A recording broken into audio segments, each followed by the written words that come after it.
Hi అండి, అందరికి నమస్కారం. Welcome to easy cooking recipes. ఈరోజు నేను ఎంతో రుచికరమైన బంగాళదుంప వేపుడుని ప్రిపేర్ చేయబోతున్నానండి. ఈ బంగాళదుంప వేపుడు రైస్లో కానీ రోటీస్లో కానీ చాలా టేస్టీగా ఉంటుందండి. పిల్లలు కూడా చాలా ఇష్టంగా తింటారండి మనం ఈ విధంగా ప్రిపేర్ చేసుకుంటే. ఇప్పుడు ఈ రెసిపీని ఎలా ప్రిపేర్ చేసుకోవాలో చూద్దాం. ఇప్పుడు స్టవ్ వెలిగించుకొని ప్యాన్ పెట్టుకోవాలండి. ఇప్పుడు తగినంత ఆయిల్ వేసుకోవాలి.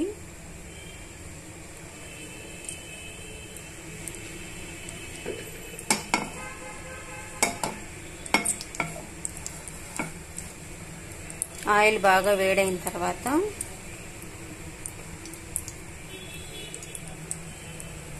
1 టేబుల్ స్పూన్ ఆవాలు, 1 టేబుల్ స్పూన్ పచ్చిశనగపప్పును యాడ్ చేస్తున్నానండి. ఈ ఆయిల్లో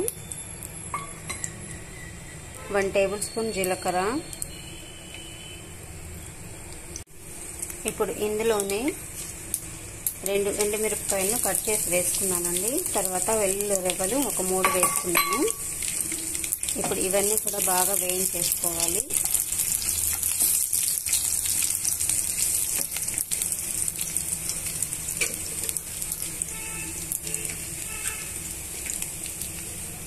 పోపు గింజలు బాగా వేగిపోయిన తర్వాత ఇందులోనే ఒక ఉల్లిపాయ కట్ చేసి వేస్తున్నానండి. ఉల్లిపాయ పచ్చిమిరపకాయలు,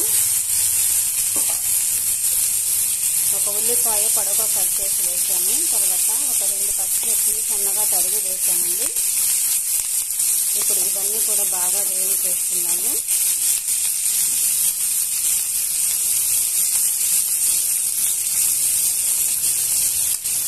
ఈ బంగాళదుంప వేపుడు చాలా టేస్టీగా ఉంటుందండి మనము ఈ విధంగా ప్రిపేర్ చేసుకుంటే. ఇప్పుడు మనం ఉల్లిపాయ ముక్కల్ని పచ్చిమిరపకాయ ముక్కల్ని బాగా వేయించేసుకుందామండి. ఇప్పుడు ఉల్లిపాయ ముక్కలు పచ్చిమిరపకాయ ముక్కలు బాగా వేగిపోయాయి కదండి. ఇప్పుడు బాగా కడిగి పెట్టుకున్న కరివేపాకుని యాడ్ చేసుకోవాలి. యాడ్ చేసుకున్న తర్వాత సన్నగా తరిగి పెట్టుకున్న బంగాళదుంప ముక్కల్ని యాడ్ చేసుకోవాలండి. నేను 3 బంగాళదుంపలను సన్నగా తరిగి వేసుకున్నాను. ఇలా అన్నీ కూడా బాగా మిక్స్ చేసుకుంటామండి. ఈ బంగాళదుంప తాలింపు పప్పుచారులో కానీ సాంబార్లో కానీ రోటీస్లోకి చపాతీస్లో కూడా చాలా టేస్టీగా ఉంటుందండి.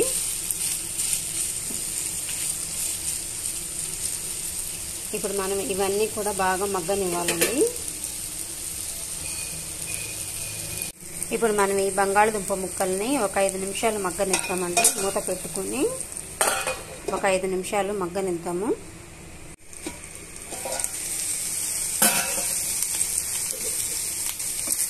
బంగాళదుంప ముక్కలు బాగా మగ్గిపోయాయండి. ఇప్పుడు మనం ఇందులోనే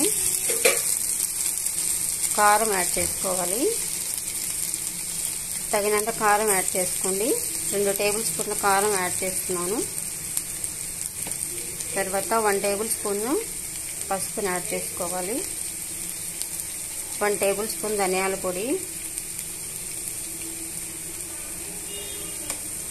తగినంత ఉప్పుని కూడా యాడ్ చేసుకోవాలి.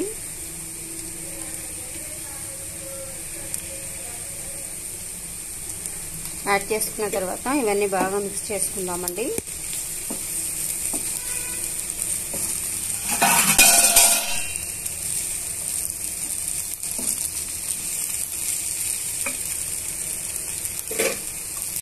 ఇప్పుడు మనం మూత పెట్టుకొని ఒక 5 నుంచి 10 నిమిషాలు మగ్గనిద్దామండి.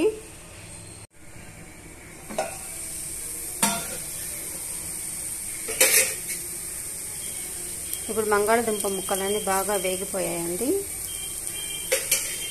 ఇప్పుడు బంగాళదుంప వేపుడు రెడీ అయిపోయినట్లేనండి. ఇప్పుడు మనం స్టవ్ ఆఫ్ చేసేసుకుని కొత్తిమీరతో గార్నిష్ చేసేసుకుందాము.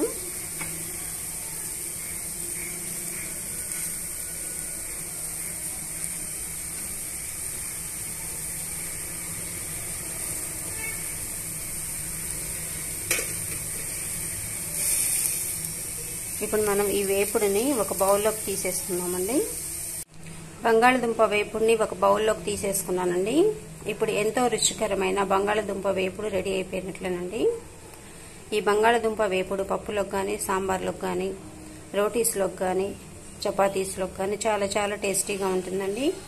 మీకు ఈ రెసిపీ నచ్చినట్లయితే ప్లీజ్ లైక్ చేయండి, షేర్ చేయండి అండ్ సబ్స్క్రైబ్ చేసుకోండి. Thank you.